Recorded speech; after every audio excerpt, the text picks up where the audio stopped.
آخری بات، جو سلوک آپ نے محبتوں کا میرے ساتھ کیا ہے آئندہ کسی کے ساتھ مت کیجیے۔ السلام علیکم ورحمۃ اللہ۔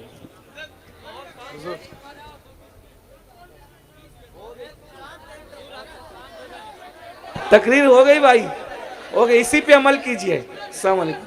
لوگوں نے جو ماحول بنایا ہے یہ محبتوں کا ماحول ہے۔ محبتوں کے ماحول میں جو وہ شاعری تو ہو سکتی ہے لیکن کوئی فکری خطاب نہیں ہو سکتا۔ تو آپ نے محبتوں کا ماحول بنایا ہے تو آپ اب کلام سنیے، شاعری سنیے۔ میں کوئی اب گفتگو نہیں کر سکوں گا، اس کے لیے میں معذرت چاہتا ہوں اور آپ کی محبتوں کا شکریہ ادا کرتا ہوں۔ نہ ناراض نہیں ہوں مولانا، ناراض نہیں ہوں۔ یہ ہماری قوم ہے، ہم سے محبت کرتی ہے۔ میں تو اس اعلان کے بھی فیور میں نہیں ہوں کہ جلسے کو کنٹرول کرنے کے لیے آپ پرشاسن کا سہارا لیں، میں اس کا بھی قائل نہیں ہوں، اس لیے کہ ہماری قوم محبتوں کے لیے آتی ہے، محبتوں کے نام پر آتی ہے۔ شور نہیں کریں بھائی، شور نہیں کریں، شور نہیں کریں، شور نہیں کریں۔ ہلو، شور نہ کرو، شور نہ کرو، ایسے کھڑے رہو لیکن شور نہ کرو، شور نہ کرو، کچھ دیر سن لو، 5-10 منٹ سن لو لیکن شور نہ کرو، شور نہ کرو، خاموش ہو جاؤ، خاموش۔ یار ایک شخصیت کو بلانے کے لیے نا ایڑی سے چوٹی لگانا پڑتا ہے۔ حضور سید امین القادری صاحب کی تاریخ 1 سال پہلے میں نے جا کر کچوچا میں لی تھی، یہی دن دیکھنے کے لیے، یہی وقت۔ میں نے سوچا تھا کہ آنے والے وقت میں مفتی سلمان اظہری کو بھی بلانے کی کوشش کروں گا لیکن اب نہیں کروں گا، نہیں کروں گا، اس لیے کہ آپ اس طریقے سے بےہودگی پر آمادہ ہو گئے ہیں، اس طریقے سے آپ کام کو انجام دے رہے ہیں، ایک آل رسول کی بات کی قدر نہیں کر رہے ہیں۔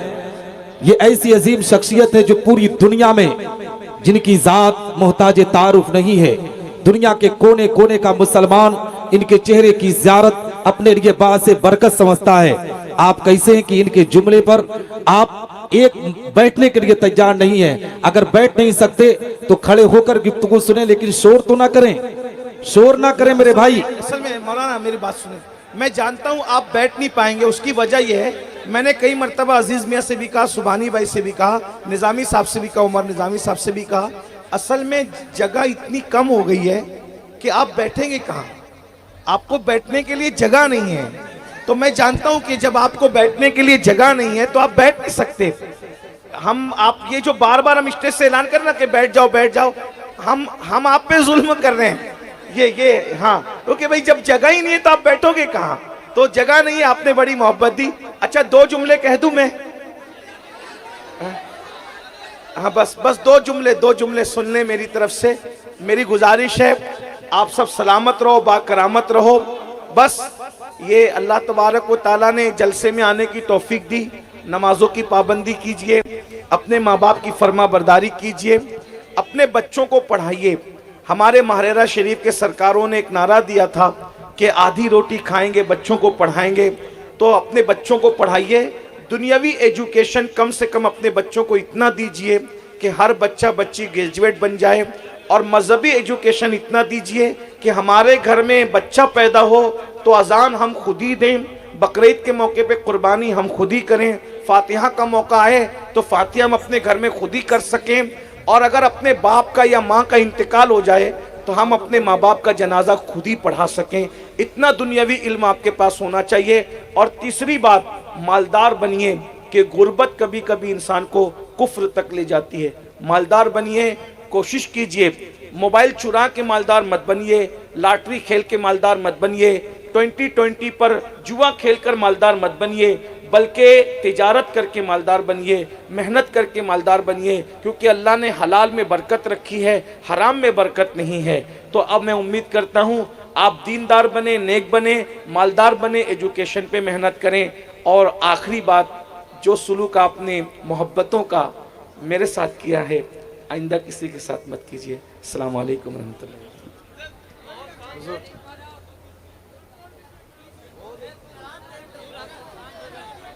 تقریر ہو گئی بھائی، ہو گئی، اسی پہ عمل کیجیے۔ محبتیں اور پیار دیا، اب تھوڑی دیر اگر آپ گفتگو سن لیں تو بڑی نوازش ہوگی۔ یقیناً آپ لوگوں کی محبتیں ہیں کہ آپ لوگ یہاں پر اتنی رات گئے بیٹھے ہوئے ہیں۔ میں بہت زیادہ وقت آپ کا نہیں لوں گا، اس لیے کہ آپ لوگ سر شام سے یہاں پر تشریف فرما ہے، عرس کی تقریب میں آپ آئے ہیں۔ اللہ تبارک و تعالیٰ اپنے پیارے حبیب صلی اللہ علیہ وآلہ وسلم کے صدقہ و طفیل اس عرس کی تقریب کو ہمارے آنے کو قبول فرمائے۔ عرس کا مقصد کیا ہے؟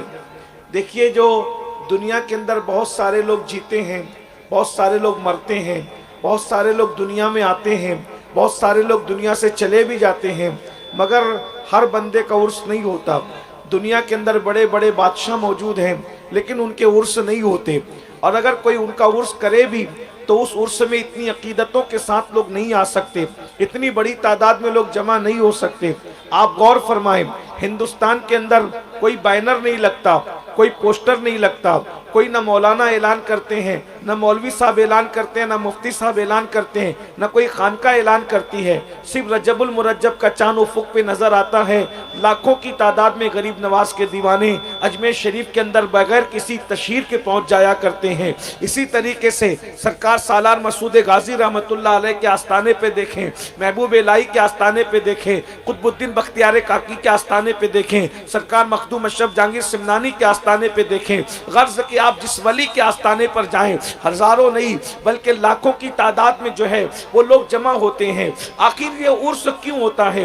عرس کن لوگوں کا ہوتا ہے اور عرس کا مقصد کیا ہے؟ اگر آپ اس کو محسوس کرنے کی کوشش کریں تو محسوس کر سکتے ہیں۔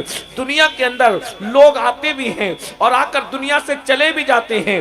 جو دنیا کے لیے جیتے ہیں ان لوگوں کا عرس نہیں ہوتا، جو اب کھانے پینے روٹی اور کپڑے اور مکان کے لیے جیتے ہیں ان کا عرس نہیں ہوتا۔ عرس اللہ اکبر ان لوگوں کا نہیں ہوتا جو دنیا کے بن کر کے دنیا کی محبت میں جیتے ہیں، بلکہ ان کا عرس ہوتا ہے جو دنیا میں آ کر آخرت کی تیاری کرتے ہیں، جو دنیا میں آ کر اللہ کو راضی کرنے کی کوشش کرتے ہیں۔ میرے بھائیوں، اللہ رب العزت نے ہمیں اور آپ کو دنیا میں بھیجا، ہم بھی دنیا کے اندر اپنی زندگی کو گزار رہے ہیں۔ یہ دنیا مال جمع کرنے کی جگہ نہیں ہے، یہ دنیا گناہ کرنے کی جگہ نہیں ہے، یہ دنیا عیاشی کی جگہ نہیں ہے، یہ دنیا آوارگی کی جگہ نہیں ہے، یہ دنیا پاپ کرنے کی جگہ نہیں ہے۔ ہم زمین کے اوپر پاپ کرنے کے لیے نہیں آئے ہیں بلکہ ہم زمین کے اوپر سجدہ کرنے کے لیے آئے ہیں۔ ہم زمین کے اوپر گانے سننے کے لیے نہیں آئے ہیں بلکہ زمین کے اوپر تلاوت قرآن سننے کے لیے آئے ہیں، نعت مصطفیٰ سننے کے لیے آئے ہیں۔ ہمارا سینہ فخر سے چوڑا ہوتا ہے جب ہماری قوم کے جوان نعت رسول میں مگن ہو کر جلسوں کے اندر جھومتے ہیں۔ جس طریقے سے آپ جلسوں میں نعت رسول سے دلچسپی دکھاتے ہو، کاش کہ اپنے کمرے میں جب تم تنہا رہو تو اس وقت بھی نعت سے ایسی ہی محبت ہو جیسے تم جلسے میں نعت رسول سے محبت کرتے ہو۔ خدا کی عزت کی قسم یہ بات کہہ دوں میرے جوانوں، عشق رسول کے نام پہ منافق نہ بنو۔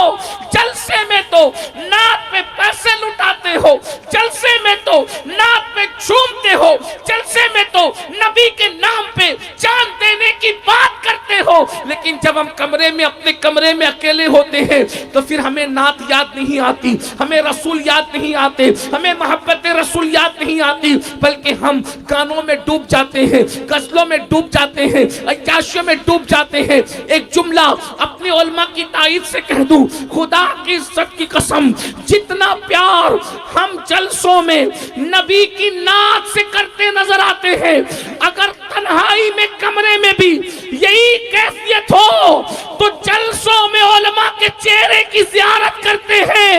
اگر نعت کا ذوق ہی رہا تو نیند میں مصطفیٰ جان رحمت کا دیدار کرتے ہوئے نظر آئیں گے، لیکن